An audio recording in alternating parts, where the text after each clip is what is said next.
তো সুন্দর করে সাজুগুজু করে সেটাই খুব ভালো লাগছে। সেজন্য ভালো হতো আর একটু সুন্দর মতো রিপ্রেজেন্ট করলে মেবি আর বেশি ভালো। আমাদের এরকম কোনো আমরা বরঞ্চ আরো ভালো লাগছে, আমাদের ফ্রি, আমরা আমরা মানে স্বাধীনতা পেয়েছি। ভালো লাগছে, অনেক মানুষ এসছে।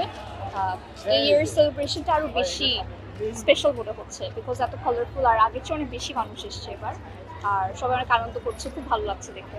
জি, আমাদের তো আন্দোলন হয়েছিল খুব রিসেন্টলি, তো তারপরে এটা প্রথম বৈশাখ, তো সবাই আরো বেশি উৎসাহ নিয়ে এবার পালন করছে বৈশাখটা। এমনি খুব সুন্দর করে বানানো হয়েছে, কিন্তু হয়তো না দিলেও ভালো হতো, আর একটু সুন্দর মতো রিপ্রেজেন্ট করলে মেবি আর বেশি ভালো। ফ্যামিলি নিয়ে এসেছি। জি, বৈশাখ অ্যাকচুয়ালি ফ্যামিলির সাথেই সেলিব্রেট করার, সবাই ফ্যামিলি নিয়ে এসেছে, তো ভাই বোন সবাই অনেক আনন্দ করছে, অনেক মজা করছে।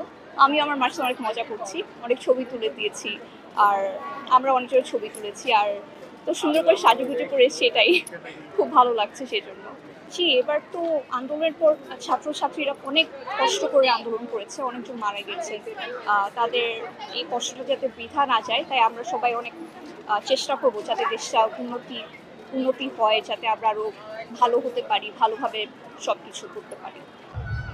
এটা তো একটা আমাদের বাংলা পহেলা বৈশাখ, বাংলা বর্ষের একটা প্রথম দিন।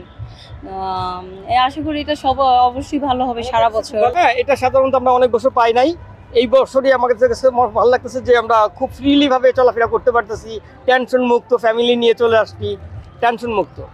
না এরকম কিছু না যে কাউকে মিস করছে, ফ্যামিলি নিয়ে আনন্দ করে এবং মানে খুব ফ্রিলি চলাফেরা করে মানে তৃপ্তি, আমাদের এরকম কোনো আমরা বরঞ্চ আরো ভালো লাগছে, আমাদের ফ্রি, আমরা আমরা মানে স্বাধীনতা পেয়েছি। এই বছর মনে হচ্ছে যে আমরা সবকিছু এত বছর পর আমরা যে বটমূলে আসতে পারলাম ফ্যামিলি নিয়ে। আগে আসলে ভয় লাগতো যে কিছু হবে কিনা, কি হয় কিনা, এরকম কোনো ভয় আমাদের কেটে গেছে, আমাদের ওই ভয়টা আর এখন নাই।